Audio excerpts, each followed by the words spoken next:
the gambler is still after a dopamine hit, dopamine being the incentive motivation chemical. Mm-hmm. He's not after the money, because if it was about the money, he would quit after he wins his first jackpot. Right. But it's about actually the dopamine hit that he gets, that temporary state of elation and excitement that he gets when he's engaged in the activity. So all addictions, whether they're behaviors or substances or whatever they are, they serve the same psychological purpose of escape from suffering and pain, discomfort with the self, and they activate the same brain circuits mm-hmm. with the same neurochemicals. Mm-hmm. So there's only one universal addiction process, drug addiction being a small manifestation of that. Right. And because it's so divorced from logic and rational thinking, I think that's what prevents a lot of people from really truly understanding it, and why the conversation around it has to do with judgment and shame and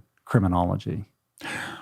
Well, I think if you want to explore that minefield, we can. I think on the individual level, the judgment and the disdain for drug addicts is actually well expressed by Jesus when he says, don't be a hypocrite, he says. That's the word he uses. He says, before you try to remove the sliver from your brother's eye, remove the pole from your own eye. Mm-hmm. And so what it is that when there's something we don't like about ourselves, then we'll look at that same thing in somebody else and reject it and imagine that we're different.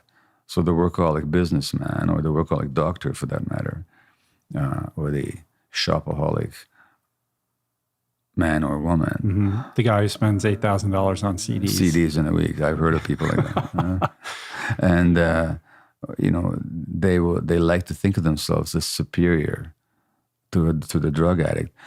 And yet the dynamic is the same, which is being in the grip of a compulsion that you can't control, and that has negative consequences. And you don't have the power, at least you perceive that you don't have the power to regulate yourself. And so we see that in somebody else.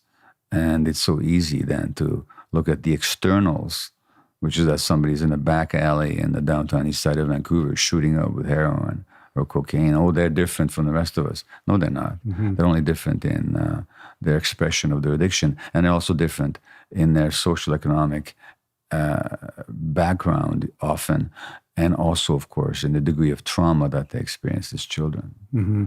So when we talk about addiction as a brain disease, yes, there's truth to that,